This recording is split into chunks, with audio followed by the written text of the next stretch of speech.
Greetings to one and all in the blessed and matchless name of our Lord and Savior Jesus Christ.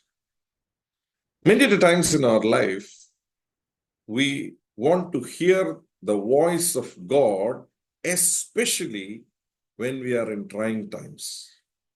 When we are tested, when we are tried, when everything is dark, when things are not going the way we think it should go, and when we see some hurdles, we all want to hear the voice of God.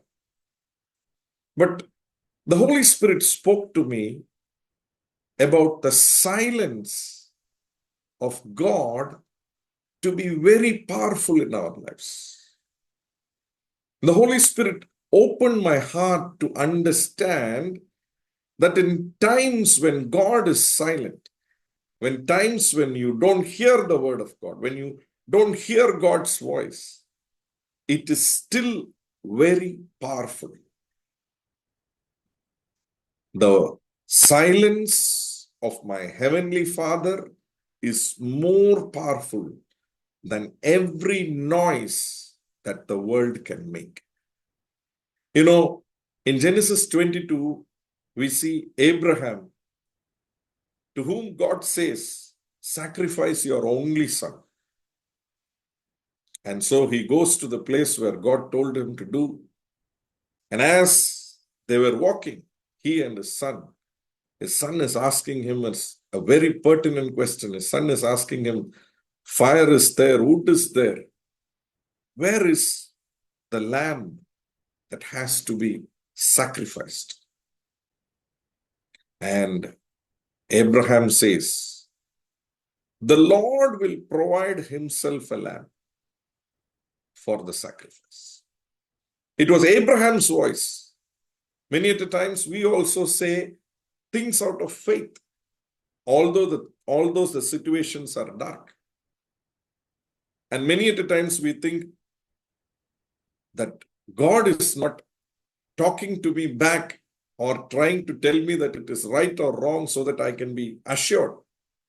But Abraham spoke a word of faith, which was not attested by God through his voice back. But I want to tell you something.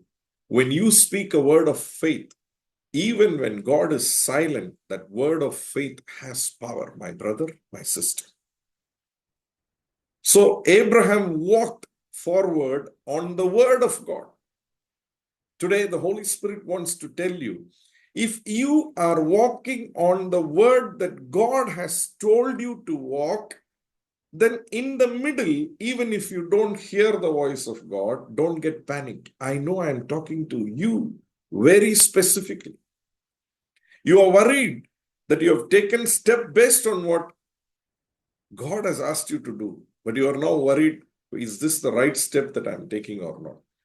If you are sure that it is God's voice and you are taking the steps, go forward. And we see that Abraham reaches and, he builds the altar and finally he ties his son and puts him on the altar and he wants to kill him. And once he is taking the sword and he wants to kill him, then the voice of God comes and says, don't do it. Abraham, now I know that you fear God. And the Bible says, in Genesis 22, you can read it. The Bible says, as soon as the voice of God was heard and he said, don't do it, Bible says, and Abraham lifted up his head and he saw that behind that altar, in the bush, there was a ram, a goat, which was held up in the bush. It couldn't move. Its horn was held up in the bush. It couldn't move. Today, the Holy Spirit wants to assure you, even when you don't hear the voice of God, when you are walking on faith, you are actually walking towards the goodness what God has promised you. You are walking towards your word of faith which you have spoken.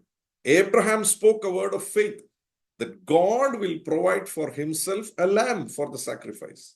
And his word was actually attested by God, wherein Abraham saw in front of him a lamb, a goat, which was tied up, held up in the bush.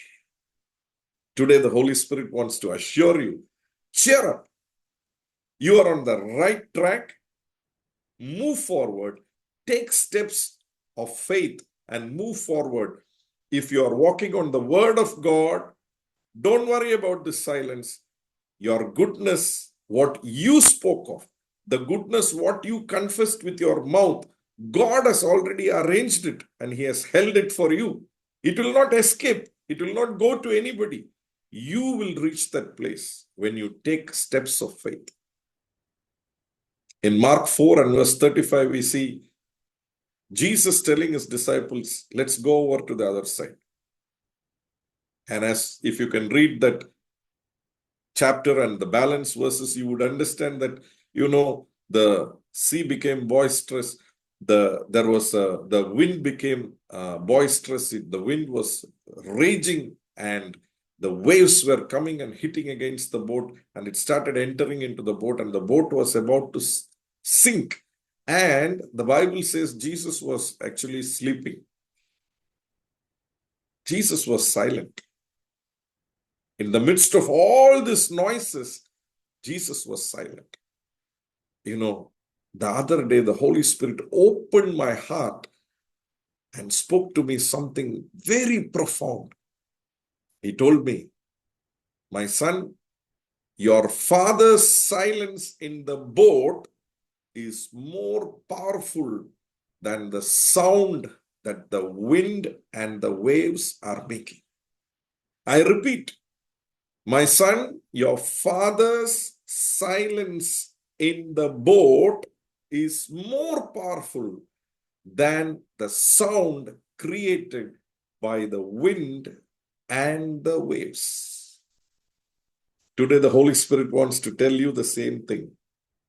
My son, my daughter, if Jesus is in your boat, if you are living a life which is according to the word of God, if Jesus is your first priority, and if you're ready to give up anything, what Jesus has asked you to give up, and if you want to please the Lord Jesus Christ in your life, believe me, the silence of your father in your boat is more powerful than every noise that is being created by the wind and the wave around you. Don't worry about it. Don't worry about it. We read there that Jesus came out of the silence and He just spoke to the wind and the sea. He told it to be silent, and they became silent. The silence of my Father is more powerful than the noise of all the wind and all the waves that can come against you. In these trying situations, the Holy Spirit gave me something to confess. It is from Psalm 138 and 8. Psalm 138 and 8. As a New Testament believer and as a child of Jesus Christ, I would wish to confess it this way. My Jesus, my Father, will perfect that which concerneth me. I repeat, my Jesus, my Father, will perfect that which concerneth me. Every time you're faced with something negative, you're faced with something tough, you're faced with something which you do not know how to respond to, you do not know how to react to, you don't know how to solve it, just confess this. My Jesus, my Father, will perfect that which concerneth me. My Jesus, my Father, will perfect that which concerneth me. It is one confession against any storm, against any wind. And I have seen people getting testimonies after testimonies when they start confessing it. Every day start confessing it in your life, and your life will never be the same. Even when you don't hear God's voice, even if you are not hearing God's voice today and you are troubled because of it, as a man of God, I want to tell you something.